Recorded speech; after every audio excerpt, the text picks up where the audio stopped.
What if you could build a business that gives you the life of freedom you deserve? What if you could find the secrets to marketing, leadership, customer service, and other aspects of business that help you exceed your goals? What if you could walk away from your business for 30 days and it never misses a beat?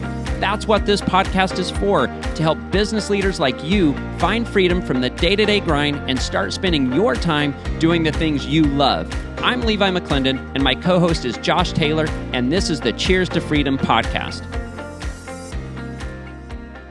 Hey, welcome to the Cheers to Freedom podcast. I am Josh Taylor from the kitchen table, and I am with Levi McClendon from the back porch. Levi, how are you? Hey, man, I am doing great. I am on the back porch. I was just telling Josh earlier, we are building a house, and there will be an office in this house. And then, Josh, you were coming over and getting me completely dialed in because I am tired of moving my stuff around and ending up on the back porch. But That's for a whole nother conversation. Well, yeah, we'll see it when it happens. So right? I want to jump right into this discussion because once again, this is another conversation that we're going to have based on a conversation that you and I had on the phone. And usually these spark because we're trying to help a customer solve a problem, or we've read something. We're just throwing ideas around. I mean, we're always constantly trying to find ways to do something better. And so during that phone conversation, you coined the phrase engage and exchange. And so I want to talk about that because I think it's really interesting. It's really what we do, and we're going to dive into what it means to really engage and exchange. And some of this we've hit on in our last couple of episodes. So we're not going to go into a lot of detail with the engage part, but that's an important piece of it before you actually exchange.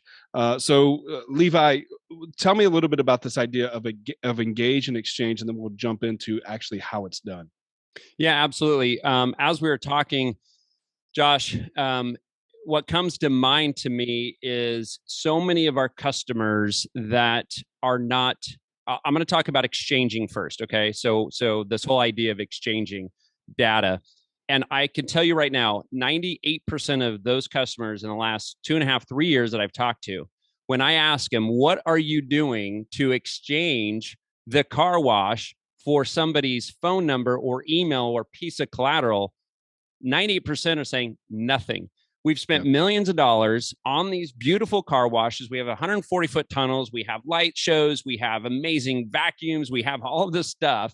We're allowing people to come through, and we're hoping and praying that the experience is good enough that they're going to come back. And so I'm just like, man, there's just opportunity is huge if we would exchange that car wash for data, right? And in our case, it's a mobile number. Mobile numbers are it's huge to get. Obviously, the most personal possession of a customer is, or anybody these days, is a mobile phone number. Right. Yeah. So as we get into this whole like exchange, I'm constantly harp on people like, you've got to be exchanging your washes for data. Visits to your website. If people are going to your website, if your call to action isn't in exchange for data, right? A lot of times it's a pop-up with an email or whatever. And with us, it's going to be a free wash, usually with a phone number. That is exchanging. And so as we started talking about what lately we've really been, and we won't dig into it too much, like Josh said, we've been talking about relationship and experience, which comes from what? It comes from engagement. And so as we were talking on the phone, I'm like, we really have to focus on engaging and exchanging. And if that is our core kind of motto, and that's what we're really looking to do at the Wash, is and engage with people and then exchange data, I feel like a lot of people are going to have a lot more success with their businesses. Yeah, I think when we read different things, you and I do a lot of reading, especially when it comes to with marketing and business strategy. And a lot of what we read often lands on one side of the fence or the other. It's like an either or kind of a thing. Like you build a relationship, you work at the relationship, all the things that we've been talking about in the last few episodes. But then they see the exchanging side, the email marketing or the text message marketing or something like that. They see that as intrusive and, breaks trust and those kind of things. Or you see it the other way around and say, do email marketing, do text message marketing, and then you don't have to get out of bed. You don't have to engage with your customers. You don't have to do anything because you're going to let the automation do it all. And it becomes an either or in a lot of people's mindsets. And what you and I were talking about is it's a both and. They work in tandem together. And when you can work the two together and do it the right way, it's incredibly effective, as we've seen. Yeah, it really is. It's a really good point. I know prior to the car wash space, I was working a lot in the restaurant space, and we'd have tablets that would sit on the counters. And it was amazing, Josh. I would sit there in the restaurant and I'd watch people go up to the tablet, and it said, tap here for, whatever, free food. And if the employee did not engage with that customer and actually have conversation and ask them to enter their phone number, about 1 out of every 10 people would actually read it, enter their phone number, and then move on. Right. If an employee actually engaged and said, hey, if you put your phone number in, we're tracking your loyalty, 7 out of 10 people would actually do it because there was that type of an engagement. And so the both and is huge. You have to engage and then obviously have that once they go in, once you're able to engage, it's easier to exchange. Yep. And now you go into this, like we talked about, the drip campaign, the follow-up funnels with email or mobile, text messaging, whatever that looks like. You now have them in that drip, and now those are customers that you're going to be re-engaging with. So, which is awesome. Well, and the whole exchange side, the beginning of that conversation is a great way to engage. You and I were in Dallas with one of our customers last week, and you're testing out one of the things that we talked about in one of the other episodes, where you were actually going around to different people and checking the pressure in their air tires and their air tires, checking the air in their tires, and you were having conversations with them. I mean, one lady started talking about your shoes that you were wearing, and so you were having a conversation with them. And imagine if you were working for that car wash, that conversation would lead to, hey, I don't know if you know about this, but we want our next wash to be on us, or your next wash to be on us. So if you just put in your phone number here, we're going to send you a coupon. We're going to text you a coupon that gets you a free wash the next time you come, and it's going to be our best wash because we just want to give you a chance to try it out and get a great clean car.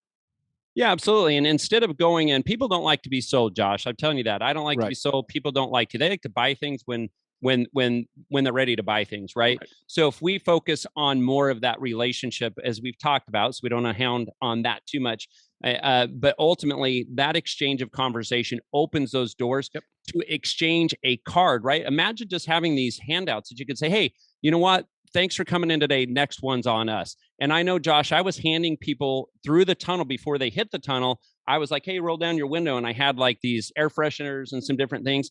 They were super receptive to that. And I was actually using car picks to look at their names. And I'd be like, hey, Mr. Smith, thanks for coming in today. Here's an air freshener.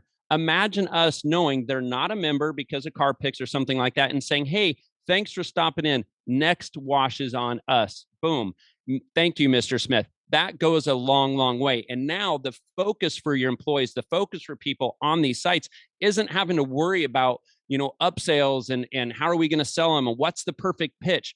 There is no perfect pitch. Yeah. What there is an experience that we've talked about that's got to be the perfect experience. But that alone isn't going to fly. It's exactly what you said. Having that isn't going to solve all your problems. Right. But when you have that good experience, now you've exchanged a mobile number, and now we're able to re-engage with that customer, reminding them and bringing them back. And then based off weather, when we were talking to Ajit, and he's not going to mind, I mentioned his name here, we were there, Josh. Remember, it's kind of gloomy. It's a little bit overcast. We said, hey, what is business like this day? Days like this. He said, it's definitely slower. He's looking at his car counts. He said, these are the perfect days that you now have a database. You have thousands of people in your database that today you could send out a text that says, get $5 off any wash today.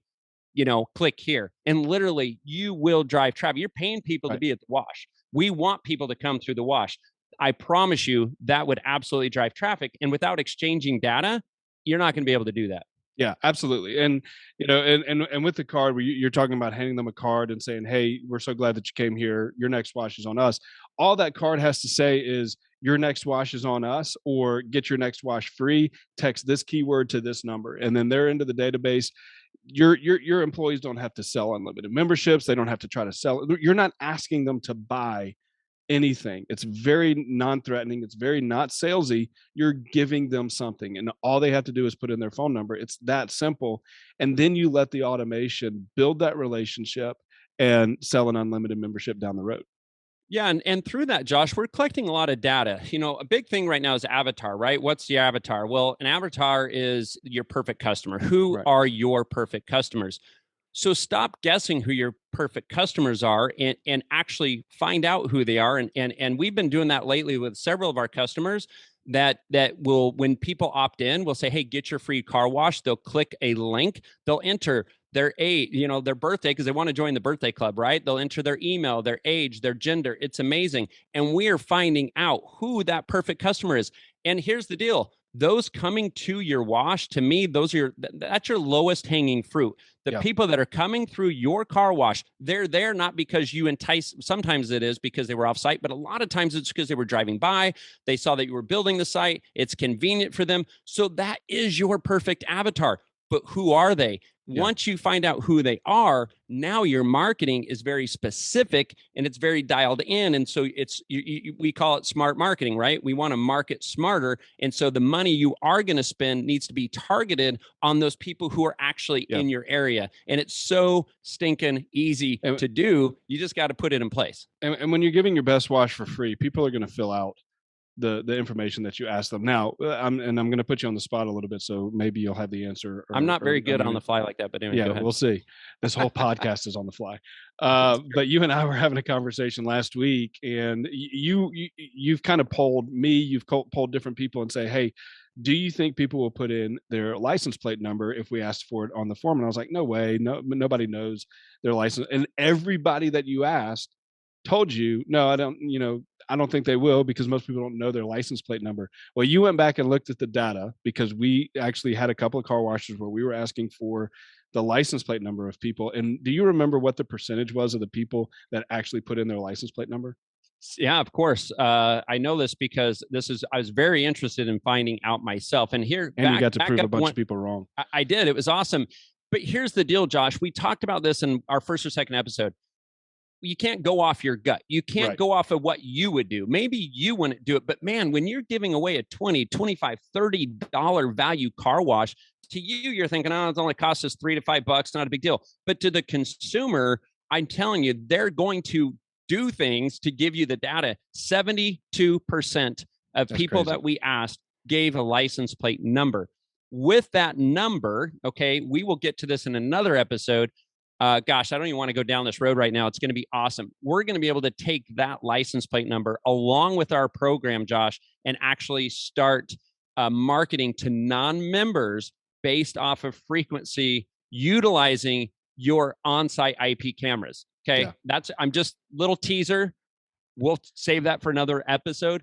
Because of the testing, because we actually took the time to do the test and engage with people, start to ask for those license plate numbers, and see that we have 72% of them so far.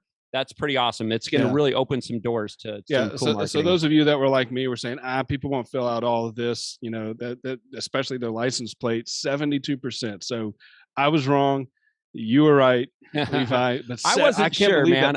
I wasn't sure. I didn't think it'd be 72. I was happy with I figured maybe 60% of people would, but 72. And I've done 3 different tests in 3 different markets. Yeah. All of them are 70 to 73% right in there. So I'm feeling pretty good about it. Well, and that just goes to show, if you give the right offer, people will give you what you're asking for. Absolutely. And people, especially, I really do think it needs to be your best wash for free. And so I want to jump into, in just a few minutes, I want to talk about some practical tips on how we do this. I was having a conversation with one of our customers yesterday who we're building their website for them. And they were trying to figure out, what should the call to action be? Is it manage the plan? Is it cancel the plan? Is it buy an unlimited wash?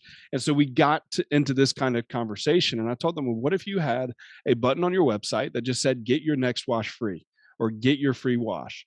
And that was the main button that people saw when they came to your website. It was the first button that they saw. It wasn't manage my plan. Manage my plan was easy to find, but it wasn't the main call to action. It wasn't buy an unlimited plan, because most people are not going to buy unlimited plans on your website either. They're doing those on site, which for that particular car wash, they were 90% of their unlimited plans were being, or probably more, were being bought on site. And so I said, what if you just had a button that said, get your next wash free? And they clicked it. All it asked for was their phone number. And then it texted them their next wash free. Let the automation do the selling for you. We're going to get them into a campaign that's going to sell your unlimited plans, but all you're asking for on your website is getting that that phone number from them, and they get a free wash. That should be the call to action on your website. Now your car wash, I mean, your website is actually making your car wash money Money. instead of Yeah. losing money because they're going to your website just to cancel their plan. Well, it's no different than on-site. You want your on-site, right? Your lowest hanging fruit. Same thing online, right? If somebody's going to your website in exchange for whatever they're there for, directions, right? For just checking washes out in the area, man, if you can get them into that drip campaign, that is huge, because you got to have a process. There has to be follow-up. There has to be that engagement. If somebody just sees you and doesn't come in and you never exchange a phone number or an email, how are you going to know that? How are you going to even get them to come in and have an experience? And I talk about free washes being an experience wash. It's not a free one, from the owner standpoint. Yeah, it's called free, but this is about experience. Get somebody into your wash, give them this amazing experience so that they want to come back. Right. And that's really what that's about. And I feel like the car wash space, man, that lead magnet, we call it a lead magnet, when you're able to obviously do an offer like that. It's one of the best in any industry because it's so valuable, and people need, everyone drives cars, right? So the market is huge, and to get them in is huge. And the other thing, Josh, I want to touch on real quick, you talk about sales, right? 95% of people coming through your wash are not, from what we've seen in studies, they're not going to buy that unlimited. I know everyone's pushing the unlimited. Okay. So sales are not happening the first time through, around 95%. So that means only 5, maybe 6, 7%, if you're doing a really good job, of those people that are not members coming through your wash are actually buying the day of. So those sales are going to happen in the future. But salespeople notoriously are terrible at follow-up. So there's not going to be a follow-up from them. And especially at the car wash, what are you going to do to follow up with them? You're not doing door-to-door sales. These are people coming through. So that's why I'm so passionate and so big about engage and exchange, have a conversation, engage with somebody, exchange that phone number, and now let the system, again, it's got to be systems, got to be automated and follow up, right? Let the system re-engage with those people and get them to come back in. Your sales will be done, no doubt. You'll have higher sales, may take a little bit longer, but the percentages are going to be much higher than that 5 or 6% of the people coming through your wash. Yeah. We talk about having A-frames, signs on site that said Texas keyword to get to this number to get your next wash free. Ajit actually did a hot air balloon that has worked really well for him out in his front in the front of his lot. And so those are some practical ways to do it. One of the other ways that we have seen do it is for car washes that are about to open up either their first location or a new location. And before they open it up, they've got a sign out there. They've got, even social media posts going that say Texas keyword to get your first wash free on when we open. And now you've got a database of people already in your list that you can text for your grand opening. And you're not trying to build your list on day one. You're building your list on, the 30, 40, 60 days before you open. And you've got 1,000 people that you can text and say, hey, today's our big grand opening. Come in and get your free wash. Yeah, it's huge. It's not just the on-site. You have the on-site signage. You also have social media. So there's no reason you shouldn't be doing boost and post. Even if you don't have a Facebook page right now, start doing the ads and saying, hey, coming soon. And the two things that really sell too, Josh, are scarcity, urgency and scarcity. Sorry, drew a blank. Urgency, right? And scarcity, limited. So a call to action would be, hey, the first 100 to, get a free car wash, right? Now that's scarcity. Oh, there's only 100. It's going to make people respond. So to put those ads on Facebook, to put it on a billboard, or, hey, reserve your free wash, top, first 100, text this to this. Again, depending on where they're at and if they read it, right, they got to be in a place. You don't do it everywhere, but if you're on a busy corner and people are going to be stopped, again, maybe near a drive-through, things like that, man, to put those out. And people are like, when should I put them out? I'm like, as soon as you have permits, it's like, why not start building that database? And now, like Josh, like you said, when you open, man, you're going to create buzz. You're going to be able to, imagine texting 5,000 people and saying, hey, we are open, grand opening. We're ready to roll. You are going to have a line out the door. And what does that create? Creates buzz. It creates curiosity. People are like, well, what are they doing over there? I want to do what they're doing. If you saw a car wash with empty lanes, is that going to make you want to go there? Or are you going to want to go to the car wash that has a line out to the road? Right. It's same thing with a restaurant. You see a restaurant that's empty. What do you think? They're probably not that very, it must not be very good. but people are willing to wait 2 hours in a line to go eat at a place just because everybody else is there. Yeah. I feel it's the same thing in a car wash. You got to have those lines full. It's got to be energy, a lot going on, and it'll create that buzz and people stop by. So, well, and managers really need to think this way too, not just owners. We were talking with one of Ajit's managers last week, and one of the things, again, just like every other car wash, they focus on memberships, sell memberships. We want people to buy memberships. And what we talked to one of his managers about was, no, get people to opt in. Every time the data that we have shows that every time somebody opts in, think of that as $12.50 that you just got, because that is what each name on your list is worth on average, is $12.50.